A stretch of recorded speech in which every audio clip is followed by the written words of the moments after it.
Hello दोस्तों, कैसे हैं आप सब लोग। उम्मीद करता हूं आप सब लोग अच्छे ही होंगे। मैं भी अच्छा हूं। यहाँ पर जैसा कि हम वेन आरेख पढ़ रहे हैं और वेन आरेख के हमने दो भाग पढ़ लिए हैं, तो आज हम बात करेंगे वेन आरेख के तीसरे टाइप की।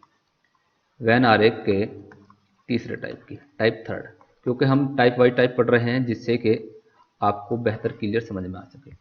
अब टाइप थर्ड में होता क्या है। टाइप थर्ड में इस प्रकार के सवाल होते हैं कि आपको एक परिभाषा दी जाती है, उस परिभाषा को आपको वेन आरेख में बदलना होता है और उसके आधार पर सवाल देने होते हैं। इसमें सवाल हल्के हल्के भी आते हैं और बहुत बेहतर बेहतर सवाल भी आते हैं।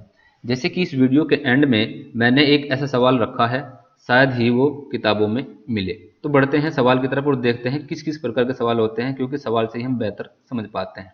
देखते हैं, चलो देखो। यहाँ लिख रहा है कि एक कक्षा में 80 विद्यार्थी कंप्यूटर और इलेक्ट्रॉनिक्स दोनों पढ़ते हैं, जबकि 100 विद्यार्थी कंप्यूटर विज्ञान तथा 120 इलेक्ट्रॉनिक्स पढ़ते हैं। अर्थात यहाँ जो बात हो रही है वो हो रही है कि कुछ विद्यार्थी कंप्यूटर विज्ञान और कुछ विद्यार्थी इलेक्ट्रॉनिक्स। तो इन्हीं चीज़ों को, ये जो दो चीज़ बताई गई हैं, कंप्यूटर विज्ञान और इलेक्ट्रॉनिक्स, इन्हीं हम वेन आरेख के से दर्शाएंगे। वेन आरेख से किस प्रकार देखो। एक वेन आरेख मान लिया काय का है, कंप्यूटर का। काय का है, कंप्यूटर का। और दूसरा वेन आरेख ये काहे का है, इलेक्ट्रॉनिक्स का। काहे का है, इलेक्ट्रॉनिक्स का। लेकिन यहाँ हम वेन आरेख अलग अलग नहीं बनाएंगे। क्यों नहीं बनाएंगे अलग अलग? क्योंकि यहाँ इस प्रकार के सवालों में दोनों में मिक्स संबंध भी दिया हुआ होता है। किस प्रकार का संबंध, मिक्स, अर्थात जो दोनों मिक्स हो। कहाँ दे रखा है इसमें देखो, यहाँ दे रखा है कि 80 विद्यार्थी कंप्यूटर और इलेक्ट्रॉनिक्स दोनों पढ़ते हैं। अर्थात मुझे जब भी ये चित्र बनाना होगा, जब भी वेन आरेख इस प्रकार के सवालों में बनाना होगा, तो मैं किस प्रकार बनाऊंगा, मिक्स करके। कैसे? अर्थात दोनों को कॉमन पार्ट लेते हैं। जैसे ये मैंने क्या बनाया, ये बनाया मान लीजिए कंप्यूटर पढ़ने वाले, और दूसरा मैंने बनाया लेकिन दोनों को कॉमन पार्ट भी बना दिया, इलेक्ट्रॉनिक्स वाला। तो पहला हमारा ये मान लीजिए ये है कंप्यूटर वाले, कंप्यूटर वाले, और ये वाले हैं इलेक्ट्रॉनिक्स वाले। कौन? इलेक्ट्रॉनिक्स वाले। अर्थात ये जो खाना है इलेक्ट्रॉनिक्स को दर्शाएगा और ये जो खाना है कंप्यूटर को दर्शाएगा। अब इसमें लिखा हुआ है, पहले हम अलग अलग लिखते हैं कि जबकि 100 विद्यार्थी कंप्यूटर विज्ञान पढ़ते हैं।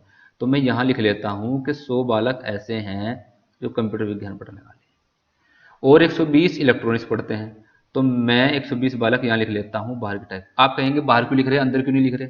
देखो, इस प्रकार के सवालों में सबसे पहले क्या होता है कि सबसे पहले ये जो कॉमन पार्ट है यहाँ हमें इसे भरना होता है। इसे जब हम भरेंगे उसके बाद ही सवाल में आगे बढ़ेंगे। क्यों? क्योंकि कॉमन पार्ट से हमें चीज़ों का पता चलेगा। तो हम देखेंगे कॉमन पार्ट क्या है। कॉमन पार्ट कैसा कि जो कंप्यूटर विज्ञान भी पढ़ते हों और इलेक्ट्रॉनिक्स भी पढ़ते हों। तो देखो यहाँ सवाल में लिखा हुआ है कि 80 विद्यार्थी ऐसे हैं जो कंप्यूटर विज्ञान और इलेक्ट्रॉनिक्स दोनों पढ़ते हैं। अर्थात यही वो पार्ट है जो कॉमन पार्ट है, अर्थात इसी की हम बात कर रहे थे। तो मैंने लिख लिया यहाँ 80। 80 क्यों लिखा? क्योंकि 80 बालक ऐसे हैं जो यहाँ भी पढ़ते हैं यहाँ भी पढ़ते हैं, अर्थात दोनों में कॉमन है। अब मुझे आप एक बात बताओ, ये कंप्यूटर का हमने ये बनाया था, कंप्यूटर वाला ये बनाया था हमने, ये पूरा कंप्यूटर का ही था ना? अगर मैं सिर्फ इस के लिए की बात करूँ, बिल्कुल। तो इसमें मैंने 80 तो पहले ही लिख दिया और 100 टोटल थे। जब 80 पहले ही लिख दिया और 100 टोटल थे, तो 100 में से यदि 80 घटा दूँ जो पहले ही कंप्यूटर वाले खाने में लिखे हुए हैं, तो यहाँ कितना लिखा जाएगा? 20। तो इस कारण मैंने इसे अंदर नहीं लिखा था, देखेंगे। अब यहाँ ये खाना किसका है? इलेक्ट्रॉनिक्स वाला। इसमें मैंने 80 पहले से ही लिख रखा है, इस खाने में लिख रखा है ना। तो टोटल कितना है? 120। यदि 120 में से हम जो 80 पहले ही यहाँ बैठे हुए हैं इन्हें घटाएंगे तो यहाँ कितना बचेगा? 40। कितना बचेगा? 40, क्योंकि 180 में से, सॉरी 120 में से यदि 80 घटाएंगे कितना बचता है? 40। अब देखते हैं सवाल में।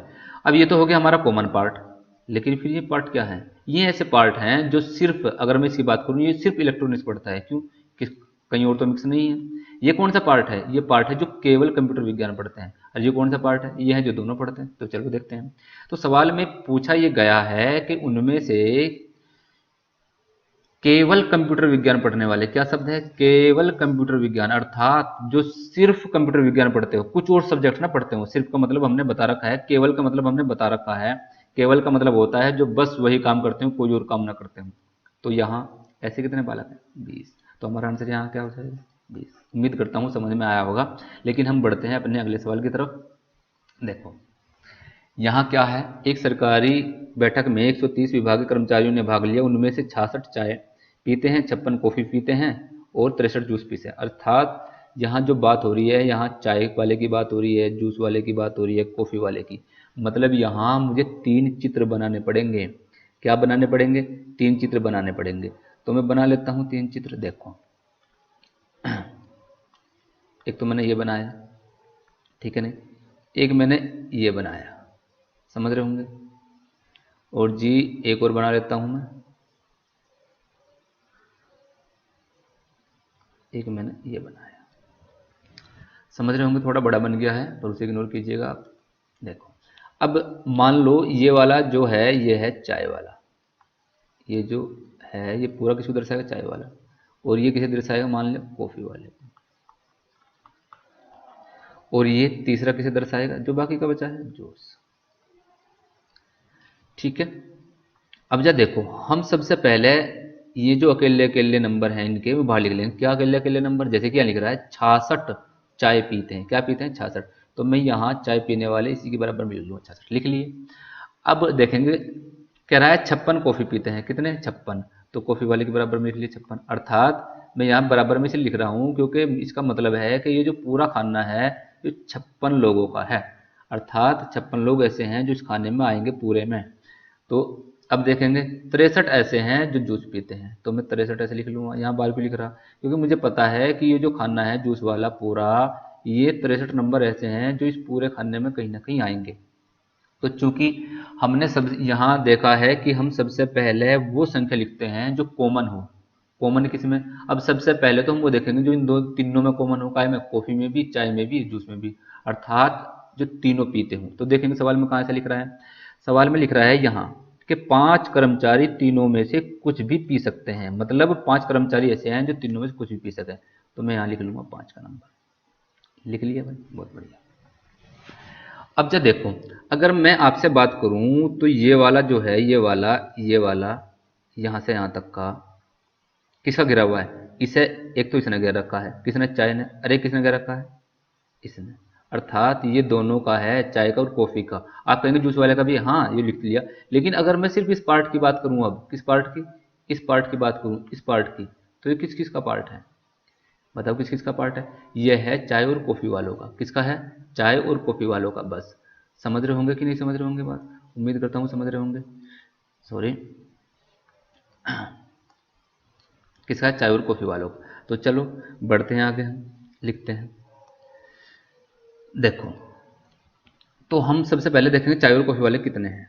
यहाँ लिख रहा है कि 27 ऐसे हैं जो चाय या कॉफी पी सकते हैं। क्या पी सकते हैं? चाय या कॉफी। अब जब देखो, चाय या कॉफी वाला खाना ये वाला था। टोटल तो खाना यही था ना कि चाय और कॉफी, और उसमें 5 पहले से लिखे गए। मतलब अगर मैं इस खाने को भूल जाऊं थोड़ी देर के लिए, तो ये दोनों खाने, चाय और कॉफी का दोनों कॉमन है, इसमें मैंने 5 पहले ही लिख रखा है। टोटल कितने थे? 27। तो यहाँ कितना लिखूंगा? 22। कितना लिखूंगा? 22। उम्मीद करता हूँ समझ में आया होगा। चलो अब देखेंगे दूसरे को, कॉमन पार्ट क्या। यहाँ देखेंगे कि 25 ऐसे हैं जो कॉफी या जूस पी सकते हैं। कॉफी या जूस, तो कॉफी और जूस का खाना कौन सा है? देखो, कॉफी का ये रहा और जी जूस का ये रहा। अर्थात अगर मैं इस भाग की बात करूं, इस वाले की जो भाग की बात करूं, तो ये किसको दर्शा रहा है कि ये चाय भी पी रहे हैं, सॉरी ये जूस भी पी रहे हैं और कॉफी भी। और इसमें 5 पहले से ही लिखा हुआ है। जब ये टोटल हमें 25 बताए गए हैं और 5 यहाँ पहले से लिखे गए हैं, तो यहाँ कितने आएंगे? 20। उम्मीद करता हूँ ये भी समझ में आया होगा। अब आते हैं इस पे कि ऐसे कितने हैं जो चाय और जूस दोनों पीते हैं। तो देखो यहाँ कि 23 जूस या चाय पी सकते हैं। जूस या चाय, तो जूस और या चाय वाला खाना कौन सा है? ये वाला। ये वाला है कौन पार्ट? कौन सा है? ये वाला। तो देखो यहाँ 5 पहले से लिखा हुआ है और टोटल ये कितने हैं? 23 हैं। तो यहाँ अगर मैं 23 में से जो 5 पहले ही यहाँ लिखे हुए हैं उन्हें घटा दूं तो कितना बचा? 18। उम्मीद करता हूँ समझ में आया होगा। तो चलो देखते हैं 1 बाय 1। हमने यहाँ जो चाय थी उसमें थे टोटल 66। कितने थे? 66। और चाय का खाना कौन सा है? ये वाला। देखो अगर मैं बात करूँ, ये वाला खाना जो है ये चाय का है और इसमें पहले से लिखे हुए हैं 22 भी, 5 भी और 18 भी। तो जब इसमें ये पहले से ही लिखे हुए हैं टोटल 66 थे, तो इन्हें सबको जोड़ कर मैं 66 में से घटा दूंगा। देखो 22 और 18 40 और 5 45। यदि मैं 66 में से 45 घटाऊं तो कितना बचा? 21। इसका मतलब यहाँ जो नंबर आएगा वो आएगा 21 का। काय का आएगा? 21 का। बहुत बढ़िया। हालांकि इस सवाल का आंसर हम यहीं से भी देख सकते हैं। देखो यहाँ पूछ रहा है केवल चाय ओनली चाय कितने पीते हैं, तो हमारा आंसर आ तो गया 21। लेकिन चूंकि हम इसे पूरा बना लेते हैं, देखो अब यहाँ जो कॉफ़ी पीने वाले हैं वो है टोटल 56, लेकिन कॉफ़ी का जो एरिया है वो इतना ही तो है। ये पूरा एरिया किसका? कॉफ़ी का। और यहाँ पहले से ही मुझे मिलने बैठे हुए कौन कौन? एक तो 22 और एक 5 27 और 20 47। अगर मैं 56 में से जो पहले से ही बैठे हैं ये 47 घटा दूं तो कितने बचेंगे? 9। अर्थात यहाँ जो नंबर आएगा, इसमें जो नंबर आएगा वो कौन सा नंबर आएगा? 9 का। क्योंकि अगर मैं अब इस पूरे का अगर योग करूं तो गौर से देखो 56 ही बैठेगा। बैठेगा कि नहीं बैठेगा? चलो अब आ जाओ यहाँ 63 पे। ये जूस पीने वाले हैं, अर्थात ये ऐसे बालक हैं जो जूस पीते हैं। लेकिन हम देखेंगे कि जूस वाला खाना तो ये है पूरा, है कि नहीं? ये पूरा खाना। और इसमें ही मुझे बैठे मिले 5 भी बैठा मिला इस खाने में, 20 भी बैठा मिला और 18 भी। तो मैं क्या करूँगा? मैं इन सब को 63 में से घटा दूंगा। 18 23, 18 5 23 होता है और 20 43। यदि 63 में से मैं 43 घटाऊं तो कितना बचता है? 20 बचता है। तो मैं यहाँ लिख दूंगा 20, क्योंकि हमने सवाल पूरा करके देखा है। अब यहाँ हमसे सवाल में क्या पूछा गया कि ऐसे बालक बताओ जो केवल चाय पीते हैं। केवल चाय, तो हमें पता है चाय का ये पूरा खाना है, लेकिन ऐसे चाहिए जो केवल चाय पीते हैं। केवल का मतलब क्या होता है कि कुछ और ना पीते हो, बस चाय पीते हो। तो चाय वाला कौन सा है? ये 21। कुछ और तो नहीं पी रहे? नहीं। किसी और के साथ तो अटैच नहीं है? नहीं। तो हमारा आंसर क्या? 21। बात समझ में आई? चलो बढ़ते हैं अगले सवाल की तरफ। देखो ये है कि एक समूह क्रिकेट और फुटबॉल खेलता है। क्रिकेट और फुटबॉल तो मतलब किस प्रकार का एक बनेंगे? 2 बनेंगे ना। देखो एक ही है कि नहीं? तो देखो एक क्या खेल रहा है? एक खेल रहा है क्रिकेट, दूसरा क्या खेल रहा है? दूसरा खेल रहा है फुटबॉल।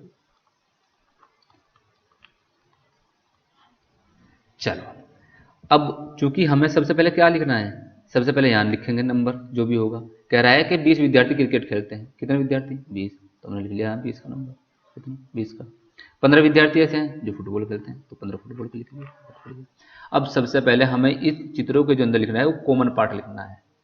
क्या लिखना है? Common part.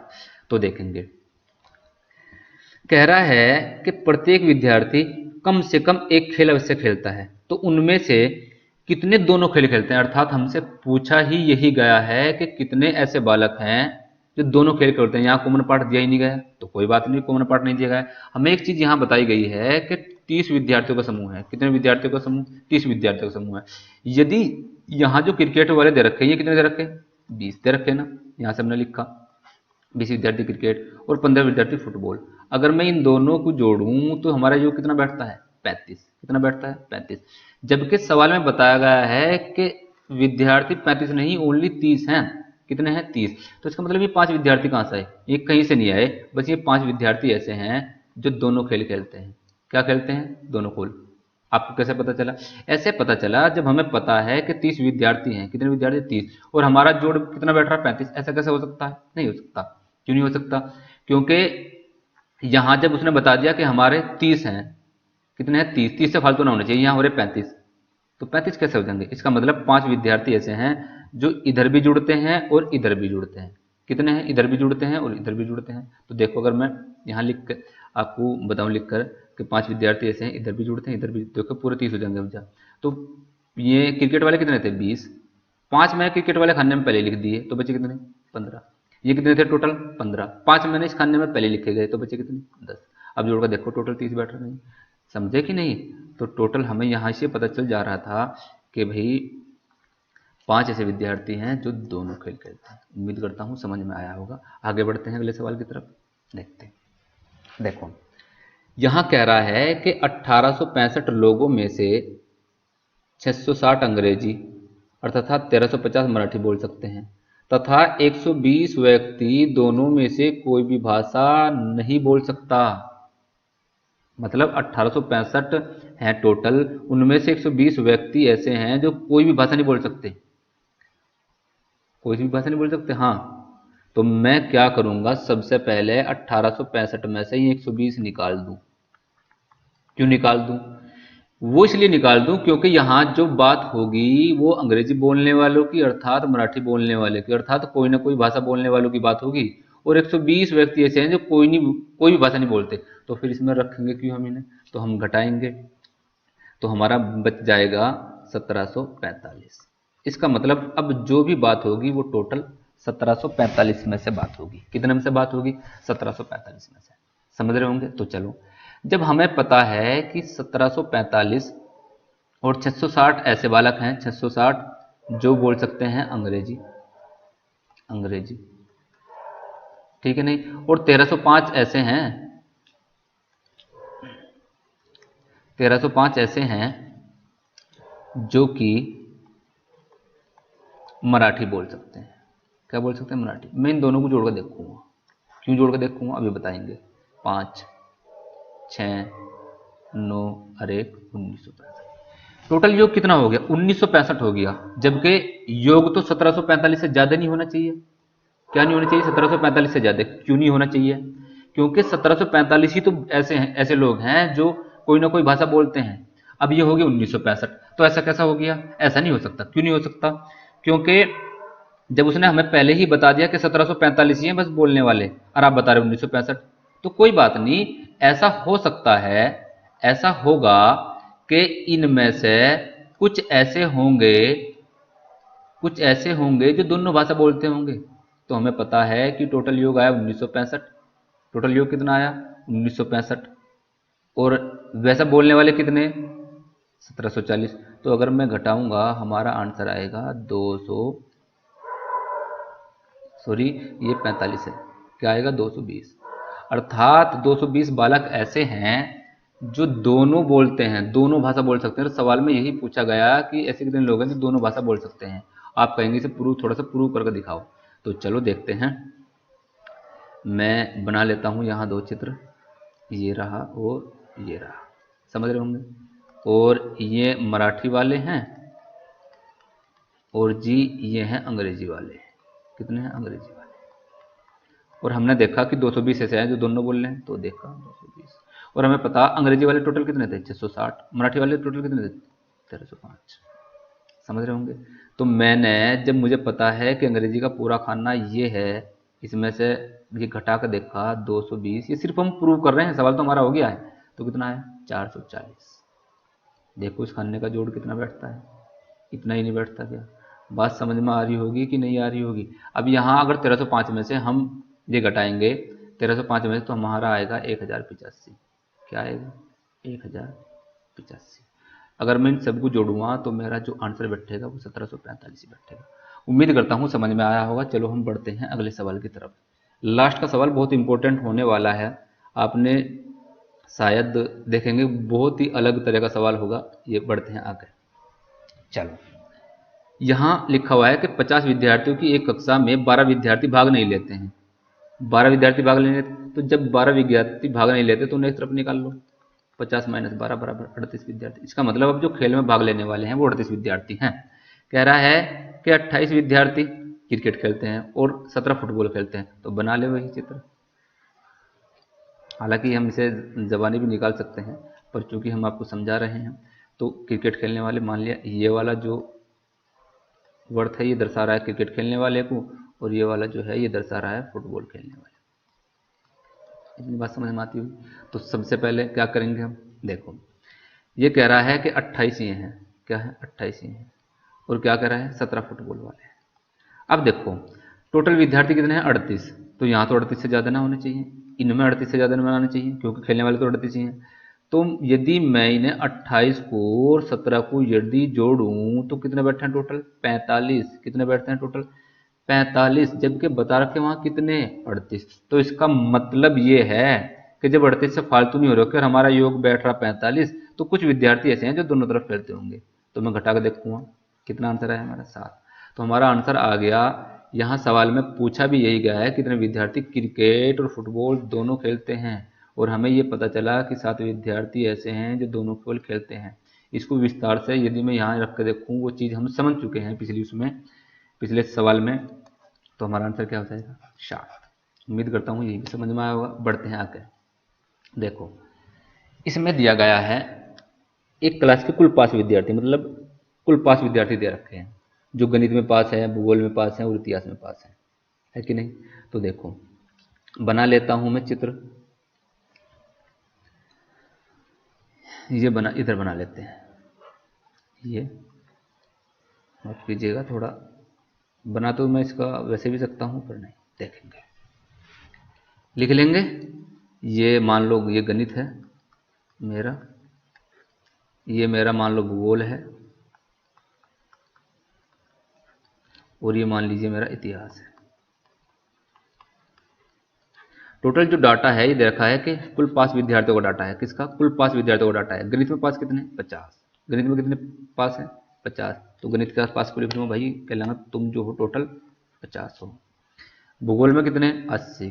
तो भूगोल वाले के पास को लिख लूँगा भाई, तुम जो टोटल हो वो 80 हो। कितने हो टोटल? 80। चलो इतिहास को लिख लूँगा, इतिहास में कितने टोटल? कितने? 30। अर्थात इतिहास वाले खाने में 30 से फालतू नहीं आ सकते, गणित वाले खाने में 50 से फालतू नहीं आ सकते, भूगोल वाले खाने में 80 से फालतू नहीं आ सकते। तो सबसे पहले हम क्या पार्ट लिखेंगे? कॉमन पार्ट लिखेंगे। कॉमन पार्ट किस प्रकार? कॉमन पार्ट यहाँ तो 3 है, तो तीनों कॉमन पार्ट देखो, यहाँ एक चीज लिखी हुई है कि गणित, इतिहास और भूगोल तीनों में कितने? 5।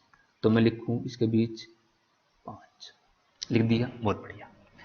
अब एक एक करके और भी कॉमन है क्या? ये तो तीनों में कॉमन था, कुछ ऐसे मिलेंगे जो दोनों में कॉमन है। देखो जैसे यहाँ गणित और इतिहास दोनों में पास, तो गणित और इतिहास कहाँ है? गणित का ये रहा और इतिहास का ये रहा। इसका मतलब इन दोनों में जो कॉमन पार्ट है, क्या कॉमन पार्ट है? ये वाला कॉमन पार्ट है इन दोनों में। समझ रहे होंगे कि नहीं? ये वाला कॉमन पार्ट है कि नहीं? बिल्कुल है। जब ये वाला कॉमन पार्ट इसमें है और आपको बताया गया है कि गणित और इतिहास दोनों में 10 हैं और 5 यहाँ पहले से लिख रहे, 5 यहाँ क्या लिख रहे? पहले से ही। तो आगे कितने लिखे जाएंगे इस खाने में? 5, क्योंकि टोटल कितने हैं? 10। समझ रहे होंगे। अब देखो दूसरे की तरफ बढ़ते हैं, भूगोल और इतिहास। भूगोल इतिहास दोनों में बता रहा, भूगोल इतिहास कहाँ लिख रहा है? ये लिख रहा है दोनों में। तो इसका कौन सा होगा? देखो ये वाला पार्ट अगर मैं बात करूं, ऐसे तो घूम कर रहा है ऐसे, तो इसका मतलब ये वाला जो पार्ट है ये दोनों का है। किस किस का? भूगोल का और इतिहास का। आप कहेंगे नहीं जी ये तो गणित में भी आ रहा। हाँ हमें ये बता रखा कि भूगोल और इतिहास दोनों में, चाहे कुछ और भी पढ़ते हो। देखो तो कितने हैं टोटल? टोटल कितने हैं इसमें? 15 है। 5 पहले से लिखे हुए हैं, तो यहाँ कितने आएंगे हमारे? 10। कितने आएंगे हमारे? 10। उम्मीद करता हूँ समझ में आया होगा। चलो अब देखेंगे भूगोल और गणित में। गणित और भूगोल में कितने? 20। 5 पहले से लिखे हुए हैं, तो यहाँ लिख दूँ 15। बात समझ में आई होगी। चलो देखते हैं ये। अब मैं यदि गणित में देखूं, ये पूरा जो खाना है ये गणित का है। क्या है? गणित का ये पूरा खाना, और इसमें से 15, 20, 25, 25 पहले से लिखे हुए हैं, तो यहाँ कितना आ जाएगा? 25। पूरे 50 हो गए नहीं गणित के खाने में? बहुत बढ़िया। अब यहाँ इतिहास में टोटल लिखे हुए हैं 30, तो 10 इतिहास का खाना ये वाला है, तो 10, 15, 20, 20 पहले से लिखा हुआ है, तो यहाँ कितना आ जाएगा? 10। समझ रहे हो? क्योंकि टोटल इनका योग 30 होना चाहिए। अब यहाँ है भूगोल में 80, तो मेरे पास देखो 15, 20, 30 ये पहले से लिखा हुआ है, तो हमारा आंसर क्या है? 50। यहाँ हम क्या लिख देंगे? 50। अब इन्हीं आधारों पर आपको सवालों के आंसर देने हैं। देखो पहला क्या लिख रहा है? केवल गणित में पास होने वाले, ओनली गणित में, ओनली केवल गणित में। तो इसका मतलब क्या हुआ कि बस गणित में हो, किसी और में ना। तो हमारे ऐसे कितने छात्र हैं? 25। कितने छात्र हैं ऐसे? 25। तो मैं लिख दूँ आंसर 25। समझ रहे होंगे कि नहीं समझ रहे होंगे? चलो केवल भूगोल में पास होने वाले, अर्थात बस भूगोल में हो, किसी और में ना। तो भूगोल में कितने? 50। समझ रहे होंगे। कुल पास होने वाले विद्यार्थी कितने हैं? कुल पास होने वाले, आप कहेंगे जी इन्हें 80, 50 और 30 को जोड़ दो, 80 होंगे। नहीं, दरअसल ऐसा होगा कि ये जो सब जो नंबर लिख रहे हैं इनके अंदर वो जुड़ेंगे, जो भी इनके अंदर नंबर लिख रहे हैं। कैसे?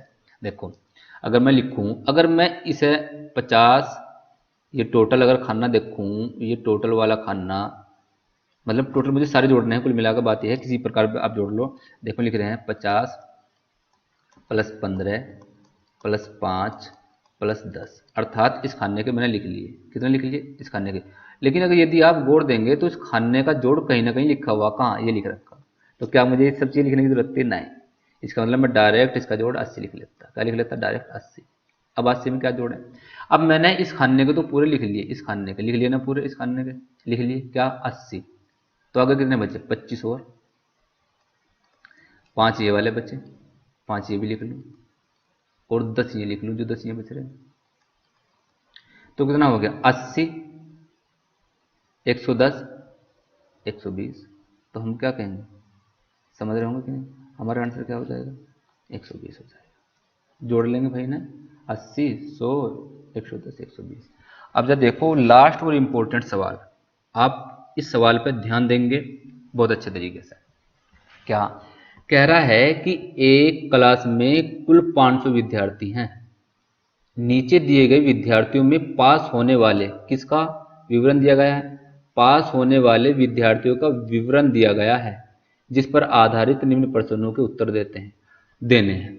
अभी देखो आप, मैंने कहा कि ये सवाल इंपॉर्टेंट है, आप कहेंगे इंपॉर्टेंट कहाँ, ये तो ऐसा ही है, ऐसी चीज लिख रही है इसमें सारी, इसे तो हम नहीं बना देंगे। लेकिन देखो यहाँ हमें जो डाटा दे रखा है, नीचे जो डाटा दे रखा है वो पास होने वाले का दे रखा, लेकिन यहाँ पूछ रखा फेल विद्यार्थी कितने हैं। क्या पूछ रखा? फेल विद्यार्थी कितने हैं। देखो यहाँ फेल विद्यार्थी कितने हैं, फेल विद्यार्थी कितने हैं, बस एक ही सवाल ऐसा है जिसमें पास विद्यार्थी पूछ रहे हैं, पूछ रखे हैं। तो देखो हम बनाएंगे एक एक करके, देखते हैं कि एक सब्जेक्ट है इसमें भूगोल, जीव रसायन। तो देखो मैं चित्र के द्वारा बना लेता हूँ, ऐसे चित्र आपको अच्छा भी लगेगा। थोड़ा सा बड़ा हो गया, कोई बात नहीं।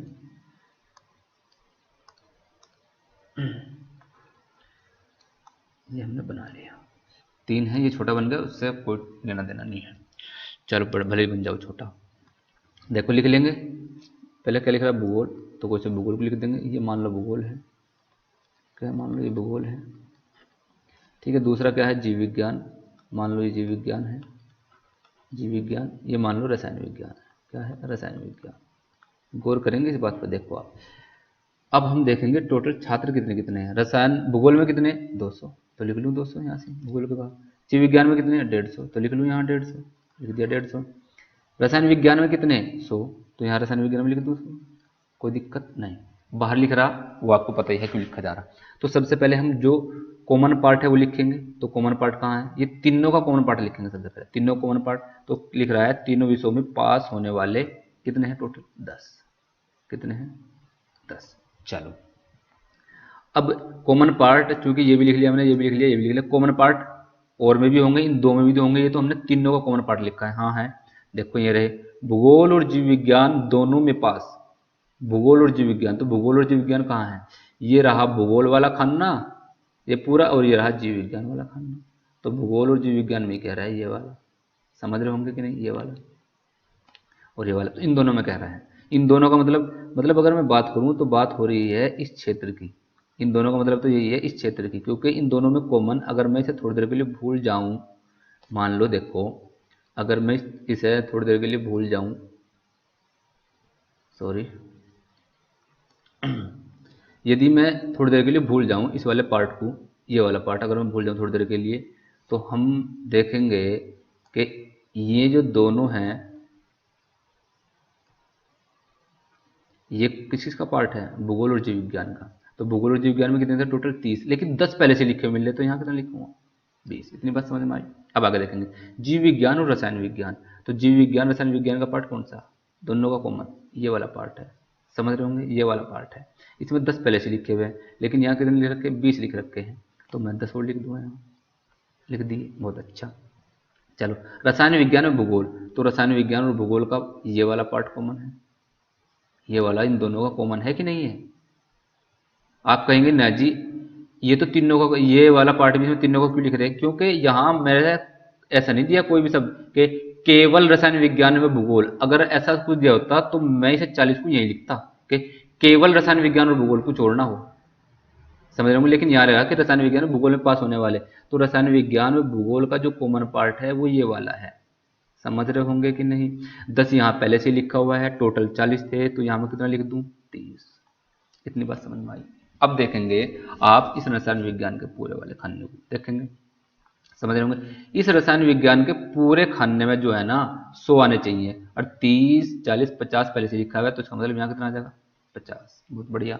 जीव विज्ञान का यदि मैं खाना देखूं इसमें टोटल 150 आने चाहिए, और 20, 30, 40 ये पहले से लिखा हुआ है, तो यदि 150 में से 40 घटाएंगे तो कितना लिखा जाएगा? 110। अब भूगोल वाले खाने में टोटल 200 होने चाहिए, लिख रहे ना, टोटल 200 होने चाहिए, लेकिन यहाँ पहले से लिखे 30-30-60, इसका मतलब यहाँ क्या है 140। इतनी बात समझ में आ रही है कि नहीं आ रही? बहुत बढ़िया। तो देखो ये जो डाटा था, ध्यान रहे ये सब पास होने वाले विद्यार्थियों का डाटा है, ये लिख रहा पास होने वाले विद्यार्थी।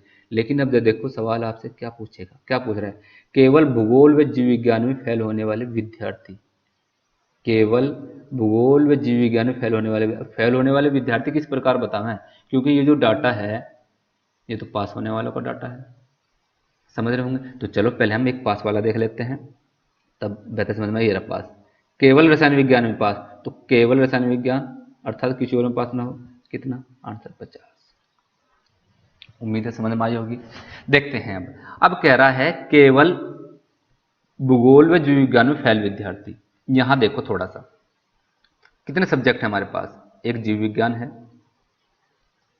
जीव विज्ञान है एक हमारे पास, एक रसायन है, क्या है रसायन, और तीसरा हमारा क्या है भूगोल है, क्या है भूगोल। अब देखो सवाल में क्या बोल रहा है, कह रहा है केवल ओनली बस केवल भूगोल व जीव विज्ञान, अर्थात ऐसे छात्र जो भूगोल व जीव विज्ञान में फेल हों, और हमारे पास कुल सब्जेक्ट कितने 3 सब्जेक्ट हैं, तो ऐसे छात्र जो भूगोल में भी फेल हों और जीव विज्ञान में भी फेल हो, बस इनमें ही हो, केवल शब्द लिख रहा ना कि केवल जीव विज्ञान में भूगोल में फेल विद्यार्थी, तो बस इसमें फेल होना चाहिए जीव विज्ञान में, और बस भूगोल में फेल होना चाहिए, और किसी में फेल ना हो। इसका मतलब मैं ये कह सकता हूं कि वो रसायन विज्ञान में पास हों, क्या हूं रसायन विज्ञान में पास। क्यों? जब मुझे ये बताया गया है कि केवल और केवल जीव विज्ञान व भूगोल में फेल हो, केवल, इसका मतलब ऐसे छात्र चाहिए जो केवल रसायन विज्ञान में पास हों। तो रसायन विज्ञान में पास छात्र कितने हैं 50। ये चीज हमने अभी देखी थी, तो आपको पता चल गया होगा कि इस सवाल का आंसर हम इस प्रकार निकाल सकते हैं। बात समझ में आई कि नहीं आई? चलो एक सवाल अभी और समझते हैं, देखते हैं, घबराएंगे नहीं।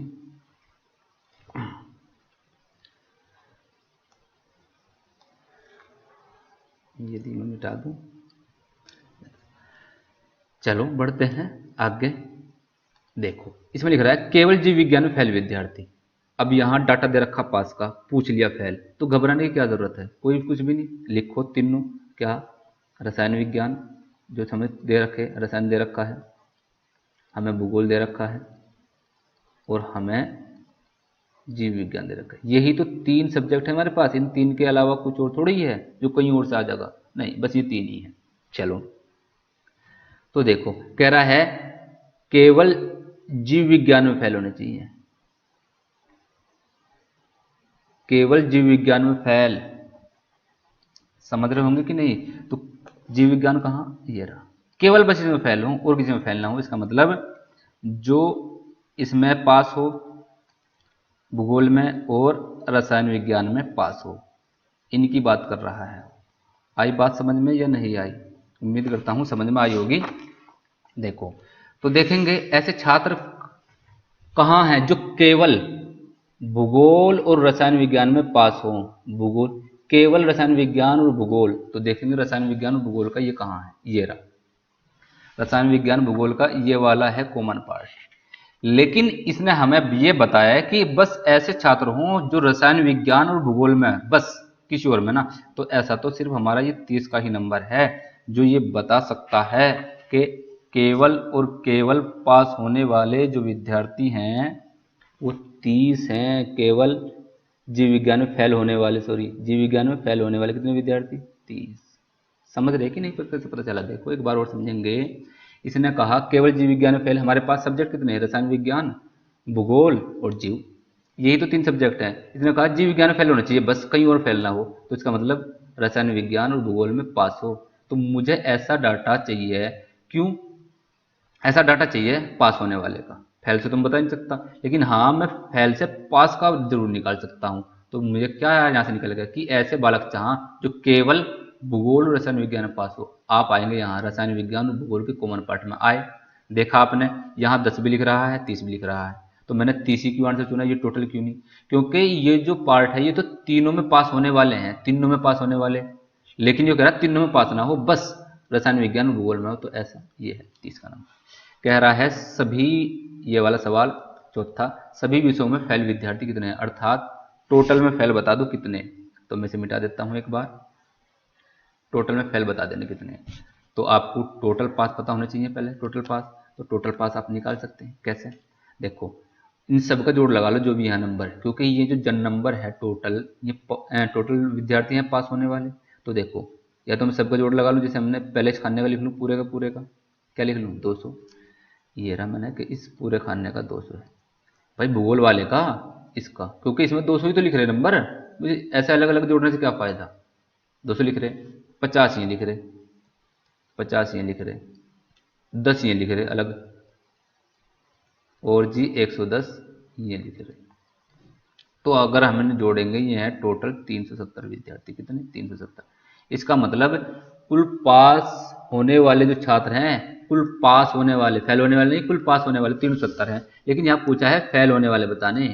तो जब हमें यहाँ दे रखा है डाटा 500 विद्यार्थी हैं, तो 500 विद्यार्थियों में से यदि मैं 370 विद्यार्थी घटा दूं पास होने वाले, 500 विद्यार्थी कुल टोटल हैं, 300 विद्यार्थी यदि घटा दूं पास होने वाले, तो फेल होने वाले नहीं मिल जाएंगे, कि जो सब में फेल हैं, जिनका डाटा दिया ही नहीं गया, तो सब में फेल कितने 130। समझ में आई बात? उम्मीद करता हूं ये सवाल भी आपके अच्छे तरीके से समझ में आया होगा। अगर आपको कुछ समझ में नहीं आया तो आप हमें कमेंट के जरिए बता सकते हैं, ताकि हम इस तरह के सवाल और समझा सकें। अगर आप चाहते हैं कि जैसा ही सवाल मैंने करवाया है इस तरह के सवाल मैं और खूब प्रैक्टिस करवाऊं, तो आप हमें नीचे कमेंट करके बताइए। और यदि आपको हमारी ये क्लास अच्छी लगी है तो चैनल को सब्सक्राइब कीजिए और वीडियो को शेयर कीजिए। शुक्रिया।